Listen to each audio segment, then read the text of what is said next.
I ask myself a lot of questions in my life, specifically when I'm going down a path that's fixated on a certain goal, something tangible, or even just something vague. But I ask myself a lot of questions on these journeys, and a lot of times I go for a very, very long period without getting an answer. Sometimes I never do. Sometimes the path just veers off in another direction into a whole different location, and all of a sudden I got to figure out where I am and not get lost. I ask myself a lot of questions because I want to make sure I'm safe in whatever path I'm going down and that there's not some threat awaiting me at the end of it. Or maybe even worse, some deterrence that causes me to turn around and feel like I didn't do anything, feel like I wasted my time. These things are scary. These questions often pose themselves, and I don't like having to continuously battle with the feelings that arise because of the uncertainty that comes with them. But I do. I battle it because I know I have to. I know that each time that a question is posed, it's valuable. It's something I have to look into and analyze because uncertainty is almost a tool. It's a tool to get me thinking. But more specifically, it's a tool to get me thinking about that which I can't see. Because eventually it will come to me and I don't know exactly what it will look like. So if I can get a head start at, dissecting the possible reality that might come forward, maybe I can be safe in it. Maybe whatever's looking at me in the face on that path that I go down, it can be at least recognizable as something I've pondered, something I've looked into. Or maybe it can't. Maybe life truly is fully unpredictable and random and up to chance, and things can just take a turn for the worse or for the better out of nowhere. No warning, no sign that it's going to happen. Maybe, but I've never been really one to buy into that. I've always been one who thinks it's a good idea to prepare for whatever is there or isn't there so that whatever is there in each moment can be tackled with something of reference based on whatever I've looked into already. The previous moments that I've already been through that allow me to take that sort of source material and apply it to something new. But it's hard to really accept that that is even worth anything. That all these things that I learn, they're worth anything because at the end of the day, if something is so new and unfamiliar and unexpected, yeah, I'll have some help. But the big thing that I have to deal with is whatever I can do fresh in that moment without any sort of helping hand. If something completely sidetracks me that I've never been through before, I have to rely on more than just what I've learned and what I've gained through wisdom. I have to rely on a soul that is strengthened and has willpower. It can actually rely on itself to stay secure in whatever things are going on. And I don't know if I have that. I'm still young. I'm 21 years old. I don't know if I'm fully fortified to deal with something big in my life that's either negative or positive. For example, let's say my podcast works out and I have to deal with responsibility like that. I don't know if I can handle that. I believe I can, but I don't know. Or if I have some great loss in my life down the road and all of a sudden I have to deal with that shit. I don't know if I can handle that either. I don't. I've fallen apart from many things and I've always gotten back up, but I still fell apart. I broke down. I became scattered, broken, shattered, and I had to pick up the pieces and put them together with whatever I could use to make them stick. But eventually, that solution, whatever I use, it wears off and I fall apart again, it seems. That's a thing that a lot of us go through.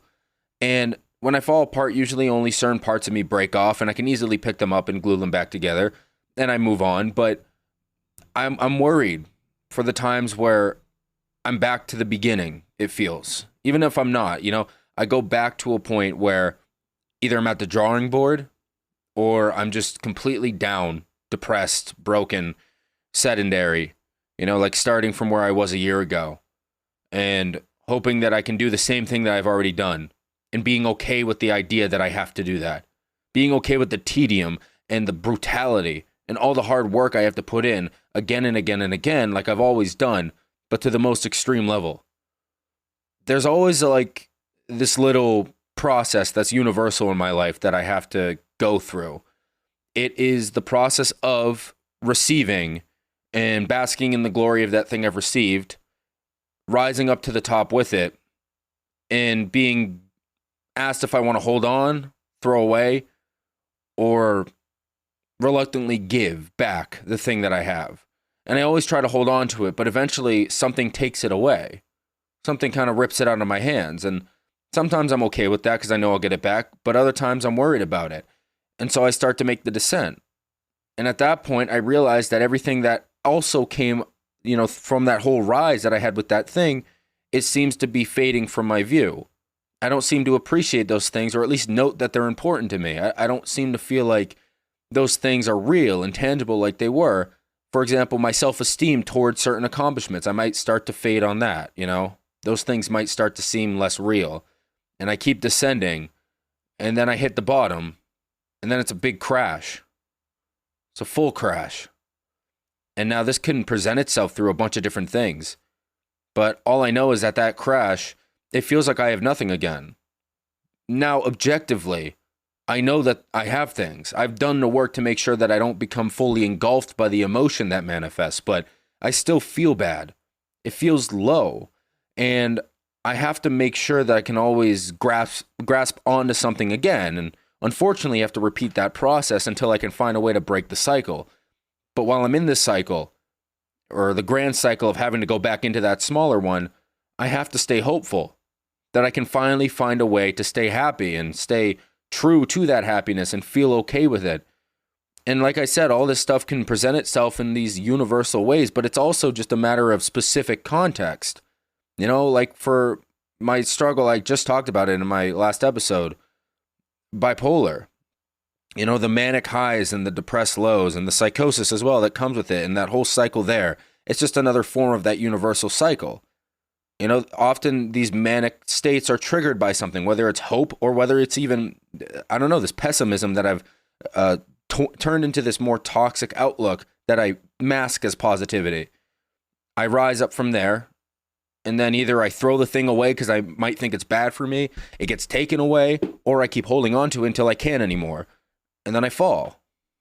Or I'll do that with a person that I'm friends with, or a potential relationship that I've had in the past or something. Anything like that, I'll feel that same way. We climb and climb and climb because that climb, that ascent feels good. It feels like we're doing something because we are. But we never want to go back down because, one, there's nothing exciting there. It's just the same base camp that I was used to, that I started at. And two, it's disguised as a lack of progress. Even though we made the ascent, even though we climbed up and we got to the peak, it still feels like we're undoing it all, and in that we're not having any progress to look forward to anymore. In fact, it seems as if we've undid it. That's never a good feeling. And it's always worrying, especially when you come to expect it. And not only that, you come to expect it no matter what form it takes. No matter if it's short term or long term, that universal cycle still persists. And that's almost debilitating. Life is more than that cycle, though. Like, it really is. I truly mean that. It's more than that cycle, because whether life is a cyclical process or if it's just something that we go down a linear path, we're still doing things, and we're learning things, and we're feeling things, and we're thinking things, and all of that. We're meeting people. We're doing new hobbies and interests. We're actually developing. We're progressing, so we grow. And even though it's linear or cyclical, we are not. We do stay stagnant at times, but we also grow at times, and down the whole road, we're never the same person, even if it seems like we're stagnant. Whether it's a small thought or a big thought or some big revelation or just a small little inkling of intrusive thought, it does something and it changes us. And so that's why I stay hopeful in all this. I stay hopeful in this whole cycle because I know the person within it never stays the same. He learns and he grows because eventually he knows the cycle will break. It will. And even if it doesn't, he'll find a home within it that's comfortable.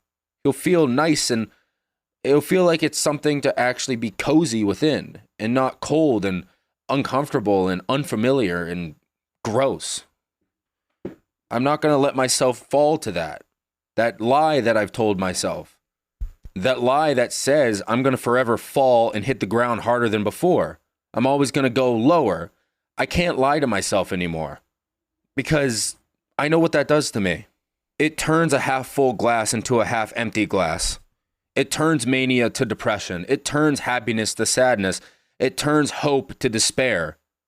all of that lie, it tells me something that's not true because I know that all of these negative feelings that I have, whether they're applied to a context that's specific or not, they eventually fade away, just like all the good things.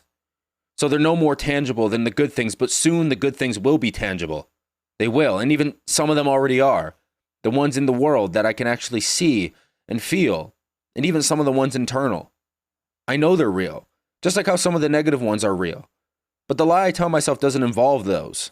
It involves bigger, more universal concepts of myself and the world around me. Those are morphed into something different, and I can't let that happen.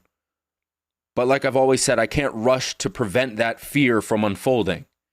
I have to look it in the eyes, study it, look at it in the eyes and say, you're not so scary to me, but you're still scary enough for me to pay respects and do what I need to stay healthy. And when I look into those eyes, I know there's life there. I know it. It's not just a matter of smoke and not just a matter of bullshit. It's a matter of something that's truly there looking at me. That fear. Because fear, it's watching to make sure that it can protect me from when there's a true threat, when I'm actually in danger. It has to stay on guard and stay vigilant. But I have to do the same, and I have to work in tandem with it. So if I worry about the questions that I ask myself about my future, if I ponder the questions and hope for an answer, and fear is by my side that whole time, I work in tandem with it. I make sure that I don't become engulfed by the lies I tell myself through a dysregulated fear that's only meant to make me confused. I stay within the healthy fear, the one that keeps me cautious and vigilant, the one that makes me feel like I have a sense of self that's rational and not reckless, the one that tells me you're human and that there is a side of you that can acknowledge that and not tell a different lie, a lie that says that you're more than human, a lie that says that you are doing something impossible, that you can be above everyone else, that you can be above fear itself and conquer it no matter what, even when it makes no sense to do so, and even when it makes no sense that you ever could. And even though I'm always still scared and I'm still worrying about my future and I become depressed because of that, and then everything else that happens in my life starts to crash down and then rise up again, the snow comes in and then the flowers bloom and then snow comes back in and then the flowers bloom once again, and that cycle repeats, I'll relish in that because that's the cycle of life. When I see the snow come in the winter, I'm hopeful, but when I see it in February covering the ground and the trees are dead and life has ceased, I start to get sick of it. But then I see that first flower bloom, and I know something bright is coming. It's vibrant, it's beautiful, it's gorgeous. I know it's coming. And so I hold out, and I respect that process. And once the flowers fully bloom and the leaves start to grow back, I see something, and I like what I'm looking at, even though I know it's going to go away again. Because it is a cycle. A cycle doesn't end like that. It doesn't just stop unless it's broken. And if I can't break it yet, I'm at least going to revel in what's good about it and take on whatever's bad about it. I'll appreciate the whole process. That cycle, it's part of life. It really is. I need to accept that. I truly do. No matter how hard it is. I don't want to just be complacent with something that's not good, but I need to be accepting of whatever I have. It's a struggle I need to keep going through, not because it's a struggle, but because it eventually leads to something great. It eventually leads to a triumph. I've overcome the challenge, and I can feel good about that. And even though there's another path to go down that eerily resembles the one I just was on, I'll still go down it. No matter how rocky the road is, there's a lot of bumps, a lot of detours, a lot of bruises we get along the way. I'll just say one thing. Buckle up. You're going to need to.